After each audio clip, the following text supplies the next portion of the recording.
Good evening, everybody. Welcome once again to the Lepanto Institute's Anchor Team. I'm your host, Michael Hitchborn, and with me this evening is Reggie Littlejohn, who is she's the president of Anti-Globalist International, the co-founder of Sovereignty Coalition, and the president of Women's Rights Without Frontiers. She's a longtime friend of mine, a convert to the Catholic faith, and just an overall wonderful human being. And it's my absolute pleasure to bring her on. But before we have our conversation, let's go ahead and begin with our Ave Maria. In nomine Patris et Filii et Spiritus Sancti. Amen. Ave Maria, gratia plena, Dominus tecum. Benedicta tu in mulieribus, et benedictus fructus ventris tui, Iesus. Sancta Maria, Mater Dei, ora pro nobis peccatoribus, nunc et in hora mortis nostrae. Amen. Our Lady of Victory, pray for us. In nomine Patris et Filii et Spiritus Sancti. Amen. Okay. So Reggie Littlejohn is going to be talking to us about her new program, or the new organization that she started, called Anti-Globalist International. The subtitle here is Resisting the Great Reset. And I want to give just a brief reading of the first paragraph of the Anti-Globalist International Manifesto, because I think that this kind of captures exactly what it is she's going to talk to us about this evening. She said, "We are living in a globalist coup, effectuated by a wealthy and powerful international elite determined to enslave humanity to its own advantage. This global governance subterfuge is being executed by various international instruments and policies, such as the United Nations Sustainable Development Goals." And those of you who've been on this program for as long as you have know exactly what we're talking about. Agenda 2030, environmental, social, and governance, business frameworks, proposed amendments to the World Health Organization's international health regulations, the proposed WHO pandemic treaty, and the UN's proposed emergency platform. The aim of the scheme is to establish a worldwide biotech surveillance police state in which all people will be monitored and controlled by a one world government. This will be accomplished by combining a Chinese communist-style social credit system with a central bank digital currency. In this way, anyone who dissents from the official globalist narrative on issues such as that word and the face covering mandates, lockdowns, or election integrity, for example, will be identified through artificial intelligence and then cut off from their social media accounts, bank accounts, and credit cards, effectively paralyzing them. Reggie, this is an awful lot to take in. Why don't you break down for us what we're up against? Well, Michael, first of all, thank you for having me on. And secondly, all of this started with, and I'm an attorney, and I founded Women's Rights Without Frontiers because I represented a Chinese refugee in her case for political asylum in the United States. And she was forcibly sterilized. I left the practice of law, founded Women's Rights Without Frontiers to oppose forced abortion in China, also the sex selective abortion of baby girls in China.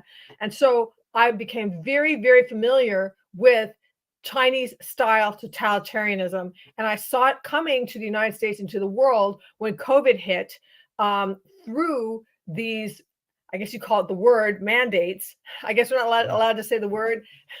But we have to stay away from the V word. Okay. What can we say, the J word, like the jab mandates? Anyway, mandates concerning, experimental gene therapy. Okay. Mm-hmm. And also face diaper mandates. I guess you could call them that if you don't want to use the other word. But and the lockdowns, all the rest of it. And I became excited about it when I saw the United States and the world heading towards what they were calling it the vaccine passport, which would mean that they would track your vaccination status, and as a passport, meaning you can either be granted entrance or denied entrance depending on your vaccination status. So when I saw this, I basically said, okay, I need to shift gears and devote a lot of attention to this. because no one else at that time, this was very early on, there was almost nobody else. Now there's a lot of people doing it. But I mean, I just saw the China social credit system coming to the whole world. And now that's common knowledge. People say that all over the place now. But when I started, the only other person who I knew of that was talking about this was Naomi Wolf. Yeah. And she was the one who alerted me. And then I just dropped everything and did everything I could to alert the world. So I co-founded the Sovereignty Coalition and then founded Anti-Globalist International to expose the fact that that we are living in a globalist coup and all the different dimensions of that, how it can take away our personal medical freedom, how it can take away our national sovereignty, and what we must do very quickly to avert this. Yeah. Yeah. So when you started this, when you got into it, of course, obviously it was sparked by alarm from what was going on in the world back in 2020 and some of the subsequent events. But then you started diving into what was going on with the World Economic Forum, and you were taking a deep look at the Sustainable Development Goals and some of the other things. Why don't you talk to us a little bit about that, about some of the deep dives that you've conducted with what's happening on a global scale? Okay, so this globalist coup is, in a lot of ways, is like the beast in Revelation, the one with 7 heads and 10 horns. It's just they're coming at us from all different directions, and we could spend the entire hour just talking about different organizations that have a different role in all of this. But the 3 main ones are the World Health Organization, the United Nations, and the World Economic Forum. And the first one that I paid attention to was the World Health Organization, because they're the ones whose vote was coming up first. So they had 2 instruments. One was the pandemic treaty. The other one was amendments to the international health regulations. And I was in Geneva on June 1st when they passed these amendments to the international health regulations. The pandemic treaty is still under negotiation. But I would like to say this. I don't know whether the pandemic treaty is going to make it or not. I don't know whether they're going to pass it or not. They are arguing about, basically, in my opinion, they're arguing about how the pie is going to be split from all the money that the countries are going to get. But what did pass was amendments to the international health regulations. And just with those amendments, the World Health Organization got all it needs to establish a global biotech totalitarian surveillance state. So they don't need the pandemic treaty. And so you talk about the World Economic Forum. This is how it fits in, which is that in these amendments to the international health regulations, they commit countries to surveilling their citizens and censoring misinformation. And by the way, the new Pact for the Future as hate speech, and we can talk about that as well. So there is a surveillance and censorship that is a structure that is approved by the amendments to the World Health to the international health regulations. But then, in fact, at Annex A, they have adopted the requirement that everyone in the world would have to have a health ID. And they say it can either be digital or paper. So the paper IDs are going to be for countries that don't have the ability for everybody to have a digital ID. But for the developed world, it's going to be a digital health ID. And the health ID and the paper ID are going to both have the same information on them, so that when these countries, like the developing countries, are where everybody there is connected to the internet, and that's another thing they're really pushing for, then they'll be able to shift over to everybody having a digital ID. So their excuse for this, the pretext for this is, to protect us. That, as it always is. Oh, we're doing this for your own good. And what they say is that it's going to be tracking our health status and our vaccination status. But what these digital IDs actually do is can be found on the World Economic Forum website. And that's what you had asked about, the World Economic Forum. On their website, you can find this very easily by searching for World Economic Forum digital ID and then doing an image search. And if you do that, you will find on the website a chart that's like a circle that has all the different things that you will need a digital ID in order to access. So you will need a digital ID to access, or the way that they spin it, the marketing is, it's going to make it so much more convenient for you to have a digital ID in order to access. So like it's voluntary for now, but ultimately you will have to have a digital ID and be in good standing to access healthcare and insurance, to open a bank account, So let's buy explore things. this. Yeah, let's explore this for just a moment, because this idea of a health ID card is something that is inimical to the American ideal. Okay, Americans are they're independent, they're individualist. They don't think and operate in a collectivist mentality the way the Europeans do, or the way the Asians do. So when we look at, or when we're told about things like a health ID, the first question that American is going to ask is, for what? Why should I have to Right. participate in this? So Exactly. what is the impetus, or what is the requirement mechanism, the rationale that is going to be proposed to Americans as to why we have to participate in having this kind of identification? So Michael, it is absolutely legitimate to say that we have healthcare without this ID, and that having an ID like this is not going to solve any problem. They have not said that it's going to solve any Mhm. problem. They said it's going to be, convenient. And they're trying to lure people in by, number one, by its convenience, and number two, by terror. Okay, so like Yep. I'm sure you remember at the beginning of COVID, where they were basically saying that this could be lethal, and that, I mean, I remember my husband and I were very, very afraid of COVID until we started, until the truth started coming out that it's actually not that much big of a deal for people like us with no comorbidities. I mean, my husband and I both had COVID, and it was like a cold for us. Okay, but in the beginning, so what they want to do is they want to terrorize people, so that we will agree, that everybody needs to get jabbed. That's the only way out of the pain that we're in, which is, death on all sides, lockdowns, economic destruction, etc. They want to make it as painful as they possibly can, so that people Mhm. will agree to, to the savior, which is the jab, and then this health ID, which will track whether or not you are jabbed, and if you've had every booster that you need to have. And so that's the open door. The open door, they try to get in the door through fear.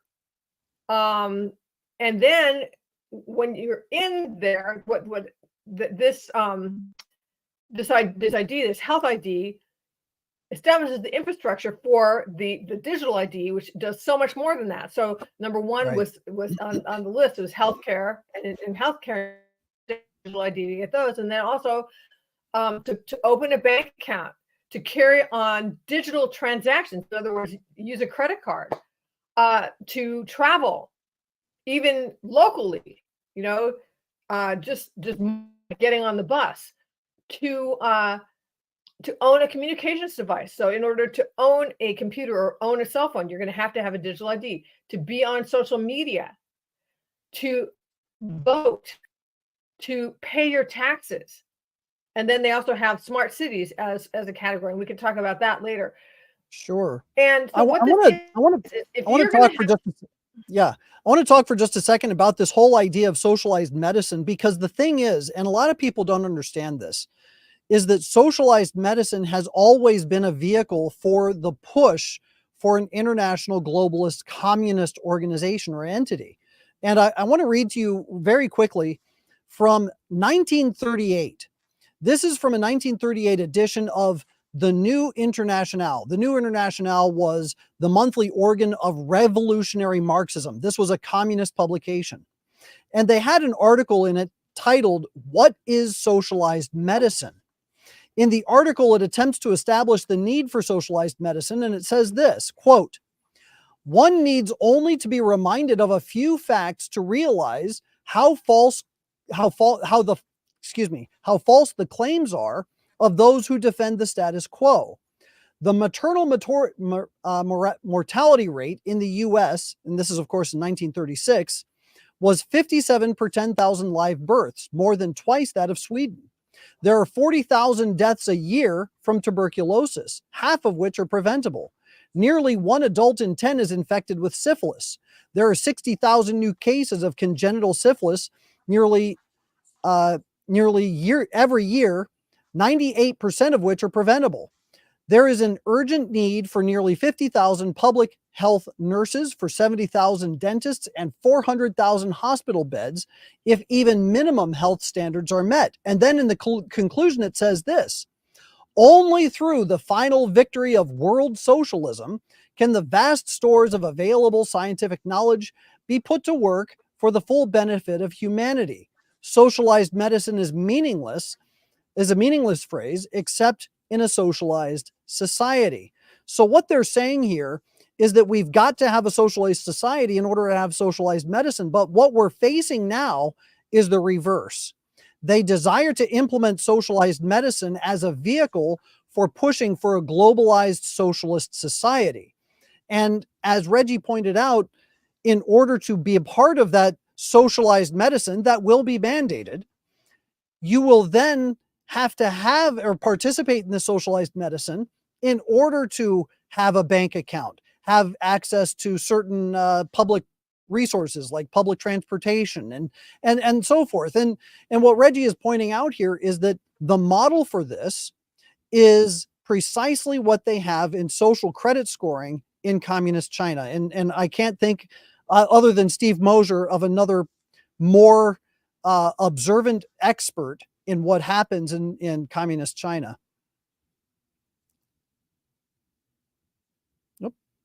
Right. So in communist China, they track everything about you. You know, they track. They have facial recognition, real-time geolocation, so they know what you look like. They know where you are, where you work, where you live. They track all of your social media posts, your internet spending history, your internet search history. So just think of all the things that you've searched for in your life, yep, and just think about if the government was tracking that. And I think it may be at this point. And your medical history, your criminal record, all of it put together, and then they come out with a score about how compliant of a Chinese communist sheep you are, how reliable you are to just follow orders and not raise any issues. And if you are completely compliant, if you always obey, if you get every jab, if you never criticize the government, you can lead what looks like a normal life. But if you step out of line, like for example by criticizing the government or even jaywalking, I mean they have surveillance cameras on every corner, or refusing to get jabbed or whatever, then they can shut you off from all of these different aspects of civilized life. And if you think that being shut off from your credit card and your bank account could never happen in North America, it already did to the Canadian truckers and to the people who donated to them when they had an anti-jab protest. So yep, all of the technology that is required to have a social credit system is here, and they're just waiting for, in my opinion, they're just waiting for a crisis that is big enough to terrorize or terrify the population into accepting these yep, into accepting these digital IDs. Now they're already being rolled out. The World Health Organization is working, announced a year ago that it's working with the European Union to roll out these interoperable international digital IDs, which, by the way, if they're international and they're interoperable, that means that the Chinese Communist Party will likely have access to our data. So those of us who have not been favorites of the Chinese Communist Party will feel the effect of what we've done, which is expose their atrocities. One thing I want to point out is that in the research that I've been conducting on organizations like Catholic Relief Services, we have found that in Africa now, a lot of people look at what's happening with what you're talking about and saying, okay, this is how they're attacking the middle class, this is how they're attacking Americans and people in first world countries, but it's being tested in third world countries before it's implemented in first world countries. And you have to understand this. Catholic Relief Services going into Africa, what they're doing is they're implementing digital IDs, digital medical IDs, and they're doing this so that they can track what medicines you're taking, and this is the impetus behind it. They're saying, well, they're so far in the regional areas and it's hard for us to reach them. We have to be able to track what they're taking. We have to know what medicines they're on. We have to know what illnesses are going on in the various areas. So with these digital medical IDs that they're implementing in all of these third world countries all over Africa, CRS is helping to test what they are going to implement with the rest of us throughout the rest of the world once they have a workable system. So I think that it's imperative to understand just how thoroughly we are going to be controlled and monitored. Right. Yeah, that's right. Every single aspect of our lives is going to be controlled and monitored. And that's from the World Health Organization International Health Regulation amendments. And then, as I mentioned, that they both those amendments and the new Pact for the Future talk about misinformation and disinformation. And the Pact for the Future talks about hate speech. So what's the import of that? They don't define these terms. However, you can just look back to how they handled COVID to see how they're going to define them, which is misinformation and disinformation are going to be anything that goes, even if it's true, that goes against the WHO, CDC, UN, WEF narrative. And so this is the thing, Michael, is that if they control the narrative, Yep. that in itself destroys sovereignty. Because what is sovereignty? Sovereignty means that you get to make your own decisions, right? So if I'm a sovereign person, I make decisions over my healthcare, my finances, who I marry, whatever else it is, my sphere that is my personal sovereignty. And then there's national sovereignty, which is a nation needs to have the right to make this decisions and govern itself.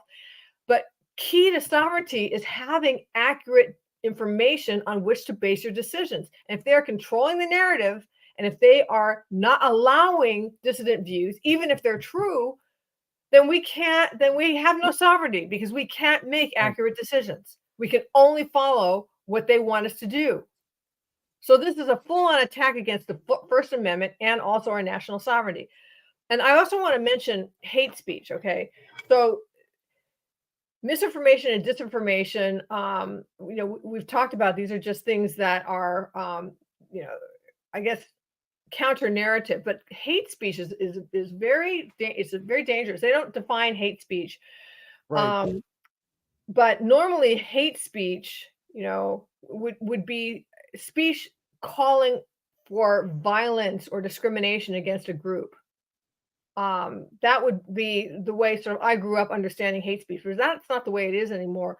So last year, on January 23rd of 2023, a memo was leaked by a whistleblower out of an office in Virginia, an FBI office in Virginia, characterizing Latin mass Catholics as potential threat actors.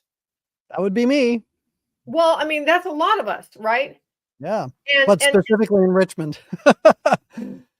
Right. So, and they were trying to, get collaboration from the churches to have like FBI spies in there to see who's really, Latin mass Catholic and who's really conservative. Well, what is it that constitutes this hate speech?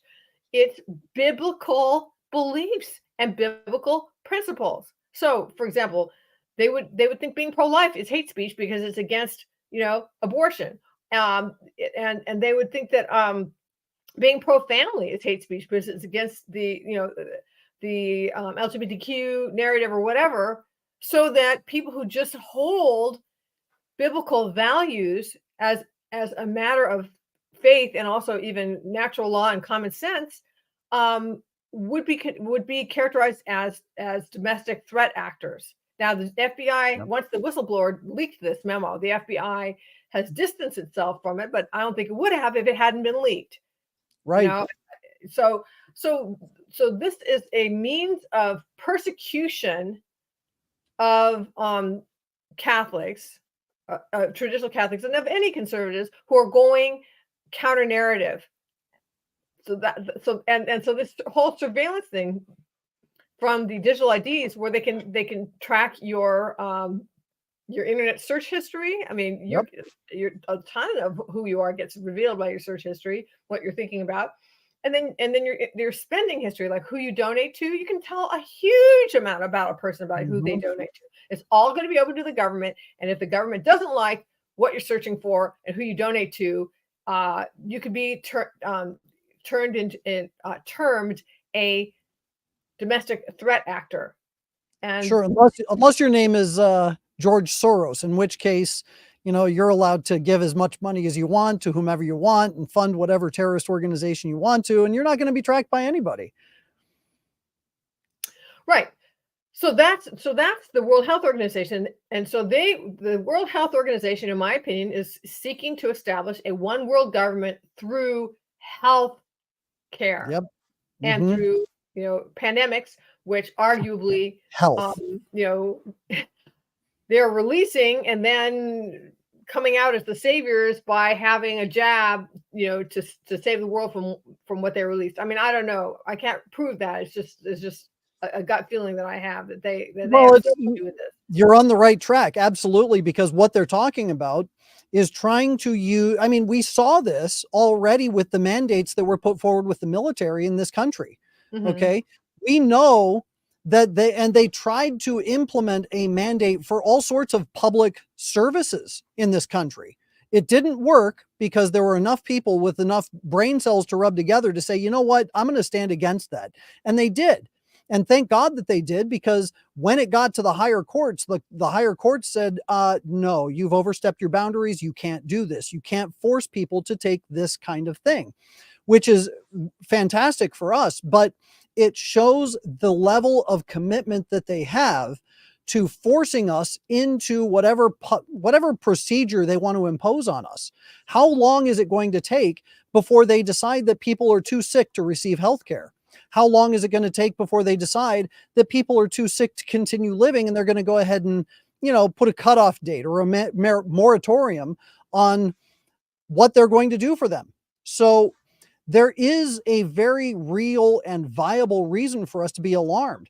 I read Obamacare when it first was proposed in the government. I read all 2,000 pages. I went through the whole thing. And one of the things that was highly disturbing was that they were setting up a regulatory arm that would then determine what kind of healthcare people would get after the thing was passed.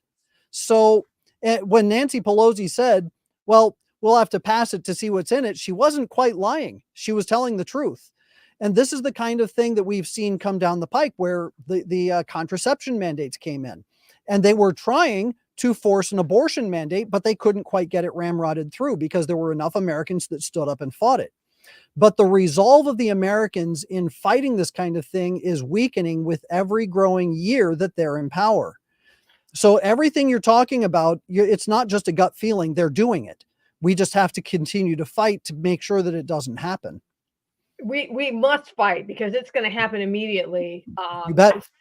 And I'm not endorsing everybody, as the head of a nonprofit, but if Harris gets elected, the Biden-Harris administration has been pushing this globalist agenda. Yep.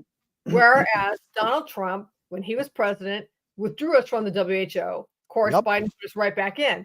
But if Trump is elected, then we have a fighting chance to turn this around. So this election is just unbelievably important. And I should say also that even if Trump is elected, we still need to keep fighting. We can't just say, oh, great, Trump is elected, he'll save us. No, okay? Yeah. The forces on him are going to be unbelievable. You bet.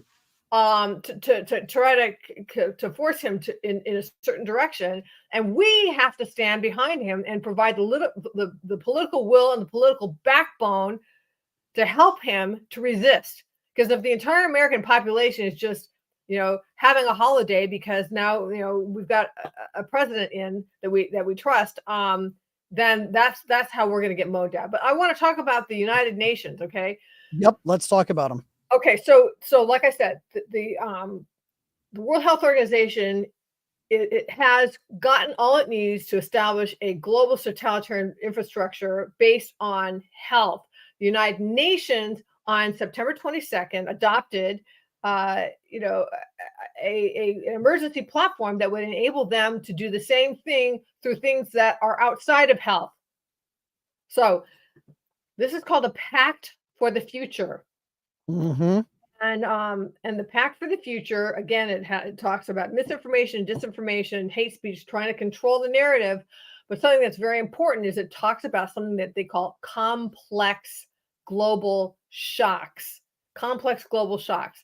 And this is just words that they made up to as a category of things for which they seek the ability to take over, just like the WHO can for health.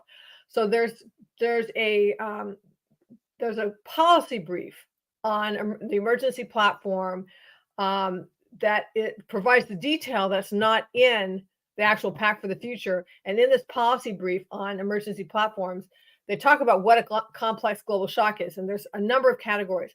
It can be climate change, can be a pandemic, which they'll probably farm out to the World Health Organization, which is the medical arm of the United Nations.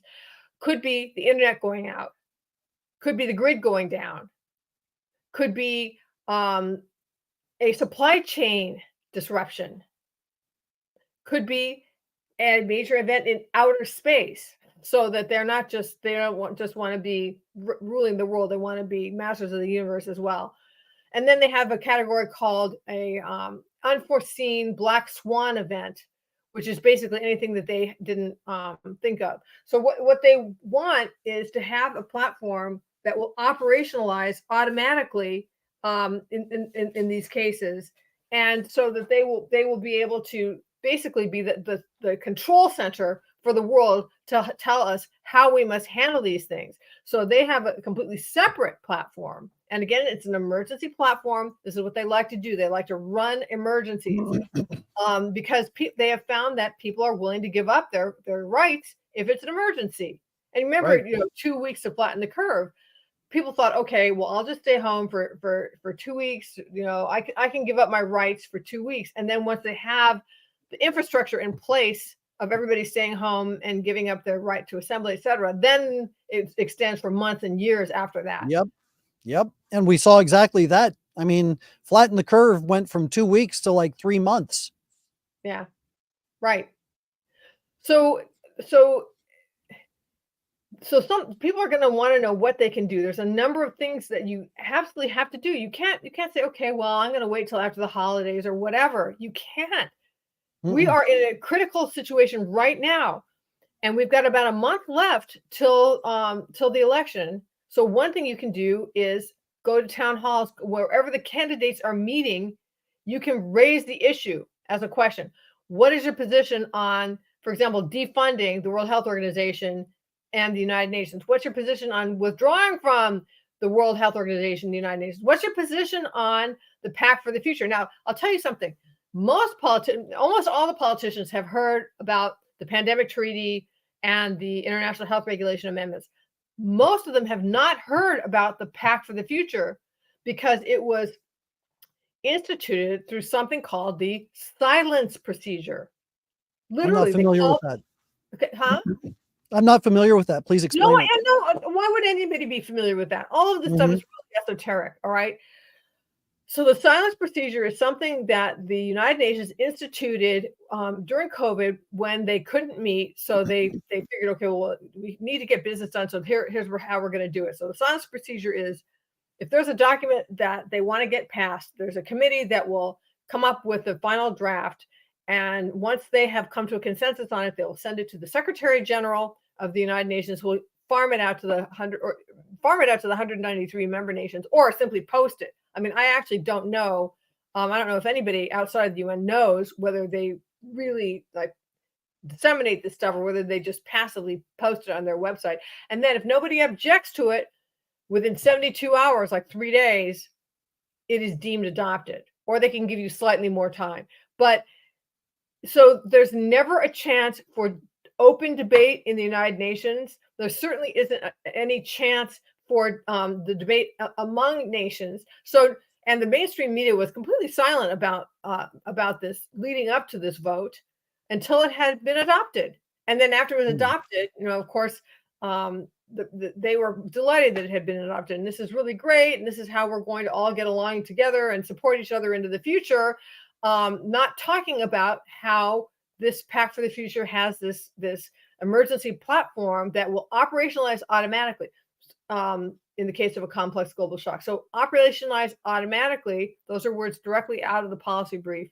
What that means is that once it has been adopted, which it was on September 22nd, that if the Secretary General decides that something is a complex is a complex global shock, then he can just start being the control center for the world on how to deal with it, and does not need to pass through the nations again, does not need to ask anybody's permissions, because it's operationalizing automatically.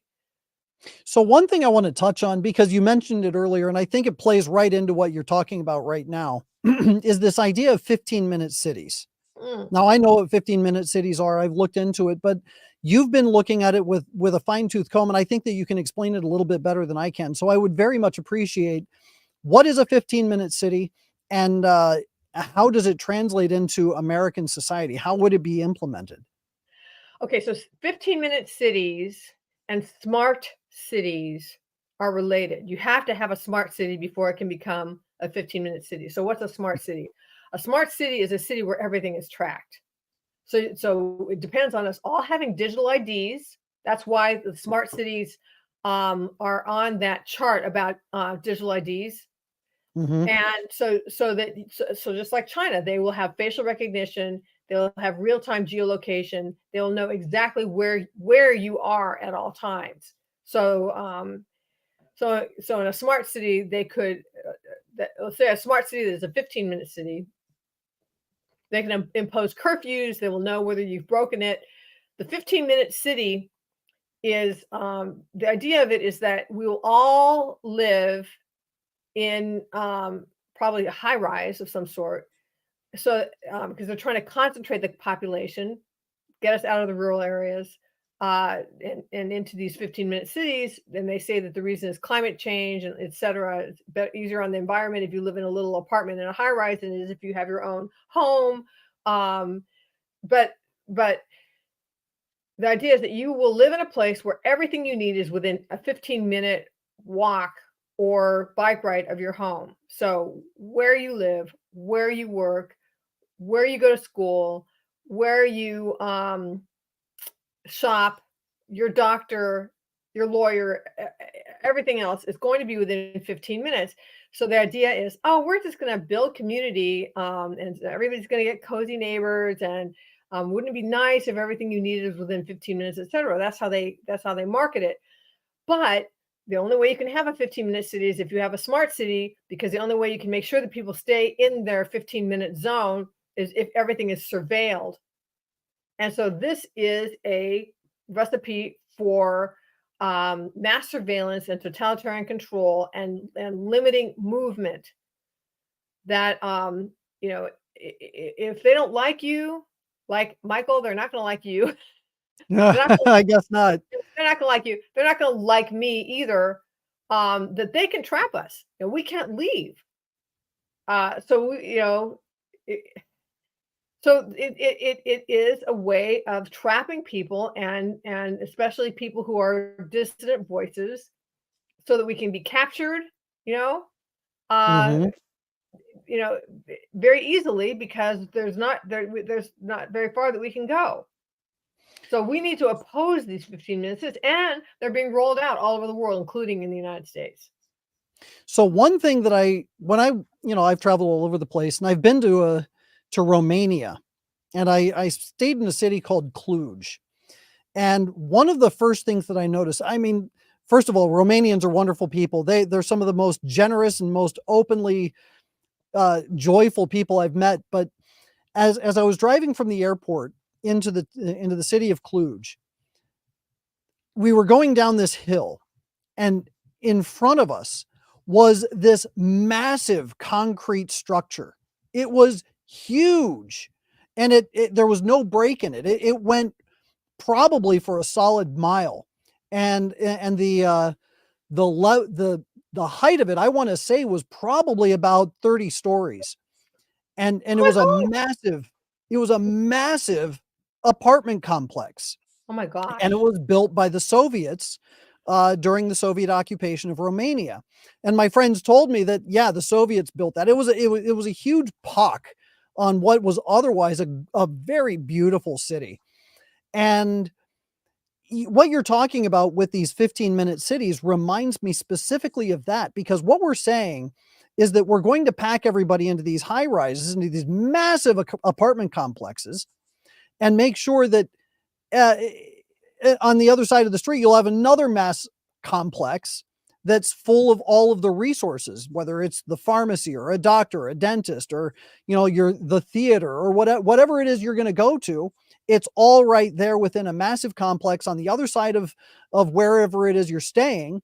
And then, of course, because you're going to have a trackable ID system with you, they'll know if you're stepping outside the boundary or if you're going somewhere. And in order to go beyond that, you'll probably have to have permission, which means they'll have guards at the exits and entrances of every city. But here's the other thing that people really need to understand, is that this is not something that can be built overnight. It takes time. And my friend Taylor Marshall, he was describing at one point that what they're doing is they're building a corral, and they're Hmm. trying to establish a way to corral us away from our homes that are away from the cities, or outside of the suburbs or whatever. And they want to find a way to force us into these cities. One of the ways that they'll do that is by increasing housing prices. And as Kamala Harris said, well, if the housing price goes up and you are living in a house that's now worth more than it was when you purchased it, well, now you're going to have to pay taxes on top of that. Why Hmm. would she do that? Because she's trying to make it so that it's not affordable to stay in your overpriced house now, Hmm. because you're paying capital gains tax on something that you haven't sold. It's still in your possession. Hmm. So, because you will no longer be able to stay in your house, and because the housing prices are so outrageous, you'll be forced into the cheap government housing that they're going to ultimately be building in these cities. So, when we look at the elections, it's not just national elections we have to look at. It's local elections. That's right. We've got to make absolutely certain that our mayors, our sheriffs, Hmm. our state representatives are not on board with this. And as you said, we have to start asking those hard questions. Where do you stand on the United Nations? Where do you stand on this idea of 15-minute cities? Where do you stand on this idea of taxing property, even though you're not paying capital gains tax on something that you haven't sold? So these are really, really important practical steps that we should be taking to really put a damper on this entire agenda. But as you pointed out, they will use a crisis in order to accelerate the process. Right. And then something else you can do is go onto my website, which is antiglobalist.net, one I'm going to word, put a link up right now. antiglobalist.net, and sign that manifesto that you read the first paragraph of. Because what that will do is it will put you on my newsletter list, and I can alert you to further actions that you can take. But Michael, if you want to know where all of this is heading, remember Shanghai at the height of COVID. So in Shanghai, just like you were talking about, they had these skyscrapers, and because everybody was in these skyscrapers, it was so easy for the government to lock them in. I mean, they locked soldered doors shut. Right. People could not get out. They even soldered individuals' doors shut. People were starving. The government said, "Oh, we're going to deliver food to you." They did not deliver it. People felt that they were starving. And there was a video that I saw. I don't know if you saw this video, Michael, but it was a video of Shanghai at night where people were standing on their balconies in the dark, facing other high rises and just screaming into the night, like shrieking into the night. It sounded like hell. It sounded like the shrieks of hell. And that's where we're heading if we allow this to happen. We've got to resist now. Right. Right. And of course, with the smart cities comes the smart home. And in Mm. the smart home, they have things like, internet connected um, uh, air conditioning. So if they say, well, there's too much of a tax on the grid, we need to regulate what temperature you keep your house at. So if it's 100 degrees outside, we're going to set your thermostat to 80 or 82 just to make sure that you're not going to die, but you certainly won't be comfortable. And so they'll make sure that you're not able to put your house at a comfortable temperature. They'll also tell you that, well, since there's also a tax on the grid because of the increased use of the air conditioning, we're going to make sure that you turn your lights off at 9 o'clock at night so that you're not able to read, so that you're not able to conduct affairs after a certain hour. They'll also regulate your gas. They'll regulate your transportation. If they may even regulate and force you into an electric vehicle, at which point they'll say, you can only go a certain distance. You can only travel a certain amount in a day. All of this goes in with the 15-minute city. Yeah, well, the electric vehicle is also a mechanism of control because these things don't work in the cold Right. and they don't work in the hot. Yep. So that counts out a lot of the United States, where where a lot of the United States is very, very cold in the winter and very, very hot in the summer. So it's a way of trapping people because they can't move unless the conditions are perfect, unless it's the right temperature and there's all these different stations where they can get their vehicle recharged, etc. Which is there's much less mobility than there are in just regular gas vehicles. Absolutely. Absolutely. So let's talk about timelines. We can say that there may be a black swan event or there's going to be some sort of unforeseen event, but what is their proposed timeline for implementing this, barring some unforeseen magic event that they'll probably orchestrate at some point? I think it's coming down on us very quickly, and I think that the timing of it is related to these events. Like they keep talking about the poly crisis, right? Mhm. So they're trying to create so many crises at once, poly crisis, that people are hurting, they're confused, they don't have enough food, they're attacking our food system as well. And so they say, look, government, please save me, and then we would be willing to give up our rights in order just to survive. But I think all of this is good. And in terms of the timeline, again, Michael, it matters who gets elected.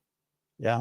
I mean, if we have an administration that is globalist and that is not going to protect our constitutional rights, it's going to happen a huge, way, way faster than if we have an administration that says, you know what, I don't buy this and I'm not going to comply and I'm withdrawing from the UN and I'm withdrawing from the WHO. I mean, that would make a huge difference. You bet. I mean, just look at what's going on in England right now. There are people currently being arrested for things that they posted on Facebook, and not even things that are against the government or things that are solicitous or, what they're doing. They're posting things, just expressing their thoughts with regard to, oh, I don't know, the issue of sodomy or the issue of abortion. And they're simply expressing their thoughts. And now the police are arriving at their homes and they're going in and they are arresting mothers. They're arresting fathers because of the things that they're saying on social media. So and we do know if it's happening in London, if it's happening in England, it's just a matter of time before it happens here. And as you pointed out, that's why it's so important to pay attention to who we elect and how we get them into office and what their position is on these globalist ideas, because um, it's such an important or an egregious threat against just living, just average living, that if we don't do something about it now, we are going to reap the horror of it later. I mean, that's the thing about American exceptionalism. We've got the First Amendment that we can, Yeah. wield as a sword or as a shield. Other countries don't have a First Amendment. We have the right to free speech. But the thing is, we can't say, "Oh, this is all unconstitutional, so it'll never happen." I mean, the Constitution is a gift that was passed down, like a sword that was passed down from our founding fathers to us in order to protect us. But it's not going to protect us if we put it on the wall and admire it. Oh, isn't that a beautiful sword? I'm so glad that it's going to protect me. No, you have to learn how to use the sword, and you have to actually use it. It's not going to passively protect you, because, like the Bible says, in the end times, lawlessness will abound. And these globalists are lawless. They don't care if they are destroying our First Amendment rights. If we don't fight back, they'll just take whatever they can. So we have to resist. And again, I would say, step one of the resistance is go and sign the manifesto on anti-globalist.net. So I've made it so that your last name will not appear on the internet, because I know that people are kind of afraid. You don't need to be. Just, as far as the best I can do, I'm protecting people by not disclosing their last names. But what it will do is it will put you on my newsletter list, and I can alert you to actions that you can take to counter this stuff. We've got to band together. We've got to be together and oppose this stuff. So one last thing, we've got about 10 minutes left. You brought up the Bible, and you did bring up the Beast of Revelation. And you and I spoke about this at the Catholic Identity Conference briefly, and we both agreed that the globalist movement is very much reminiscent of the red dragon of Revelation. That the red dragon of Revelation, it rises up out of the ocean and it plants itself on the shore. And as it plants itself on the shore, it has these 7 heads, and it's got these 10 crowns and 10 horns. And the horns represent power, the crowns represent thrones. And if we look at how, one of the things that it says in Revelation is that the people were in awe of the beast, and they asked, who can rise up and fight the beast? And we have that same problem now. We're looking at the beast of international globalism, and we're wondering, how in the world do we combat this?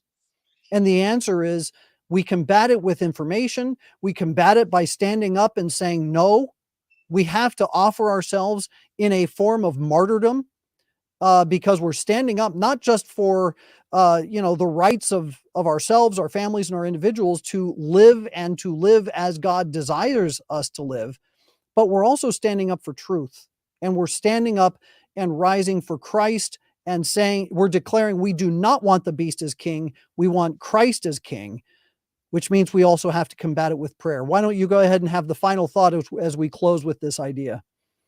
Well, in that same chapter of Revelation, it says that they defeated the beast through the blood of the Lamb, the word of their testimony, and they did not value their lives unto the death. Right. That's how the beast was defeated. So, the blood of the Lamb is the blood of Christ, and we as Catholics, we have the body and the blood of Christ. And the word of our testimony means that we are not silent. We have to speak. And not valuing your life under the death means just what it says. We have to prepare for a time when we might have to give up our lives. So we need to have a deep faith. We need to have relationships with one another that we can support each other, where when somebody falls down, the other one will pick them up. So, Michael, I hope that if I fall down, you'll pick me up. And if you fall down, I'll pick you up. Okay. I mean, we got to have each other's backs. I would say to people that you need to think about who are the people who you want to depend on and who want that they can depend on you too, and start really building those relationships. We don't know what kind of a crisis the globalists are going to try to create in order to bring us to our knees, but it could have something to do with food. I would have months or years of food stockpiled, and just and get yourself right before God and ask Him for courage, because in Revelation also it says there's a list. I think it's in Revelation 22, 21 or 22 of all the categories of people who are going to be going to cast into the lake of fire, and the number one category is cowards. You think of cowardice as being some kind of a character defect, which it is. It's also a sin, a very serious one. We need courage, and we need to ask God to give it to us, give us courage. Absolutely. Reggie, thank you so much for being on the program. I've wanted to have you on the show for so long, and we've passed our ships pass in the night so frequently, but I'm so glad that we finally got you on the program. We're going to have you on more frequently because the Lepanto Institute is absolutely joining in your anti-globalist coalition. It's very important for us to stand together and to fight against this. Again, I'm going to put the website back up on the screen for just a moment so people can see it. And so people can be sure go to antiglobalist.net, antiglobalist.net, sign the manifesto, sign up for Reggie's newsletter, because she does have invaluable information on exactly what's going on this national, international scale, and this push for a globalist society that is that red dragon of Revelation. So again, thank you so much for being on the program, Reggie. It's been an absolute pleasure. Thank you so much for having me, Michael. I'm glad we were finally able to do this. You bet. All right, everybody, we're going to go ahead and close with our prayer, and I will see you next week. In nomine Patris, et Filii, et Spiritus Sancti. Amen. Ave Maria, gratia plena, Dominus tecum. Benedicta tu in mulieribus, et benedictus fructus ventris tui, Iesus. Sancta Maria, Mater Dei, ora pro nobis peccatoribus, nunc et in hora mortis nostrae. Amen.